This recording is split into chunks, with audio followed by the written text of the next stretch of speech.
il est probablement l'enfant le plus discret d'Albert de Monaco.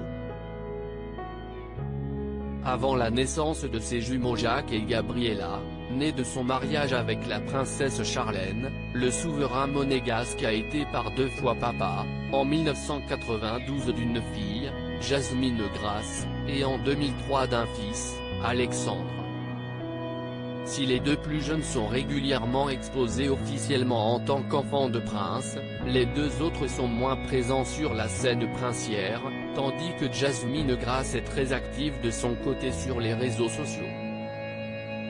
Alexandre Coste lui, préfère l'ombre, dans laquelle il a grandi, et ce en accord avec la volonté de ses 2 parents.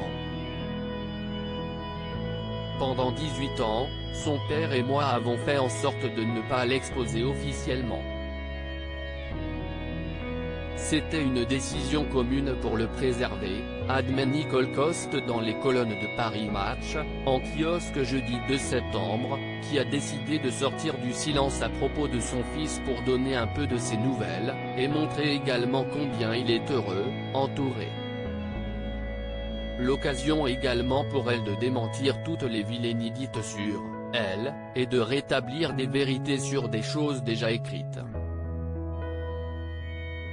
J'ai fait l'objet de méthodes indécentes et barbares, affirme Nicole Coste, qui se rappelle notamment d'avoir été accusée d'avoir fait un esclandre au palais, accompagnée d'Alexandre. En réalité, j'y étais allé dénoncer un homme qui me poursuivait depuis 3 jours en voiture et m'avait affirmé être au service du prince, précise-t-elle. Alexandre est-il vraiment un enfant illégitime ?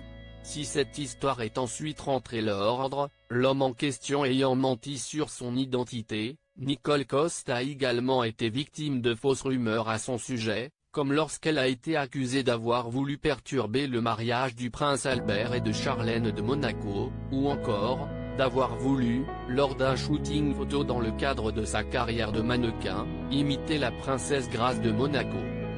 J'ai un immense respect pour elle, la grand-mère de mon fils, et jamais l'idée de me comparer à elle n'effleurerait mon esprit, a-t-elle confié. Le plus dur pour Nicole Coste, reste par-dessus tout la fois où, dans la presse étrangère, elle a été accusée d'avoir trahi le prince Albert, monté de toutes pièces par des propos mal interprétés. Il ne voulait pas dire que je lui avais fait un enfant dans le dos, mais que j'avais trahi sa confiance en révélant l'existence d'Alexandre à la presse en 2005, précise-t-elle, rétablissant au passage la vérité sur la légitimité de son fils, elle qui se décrit aujourd'hui comme une femme épanouie et comblée.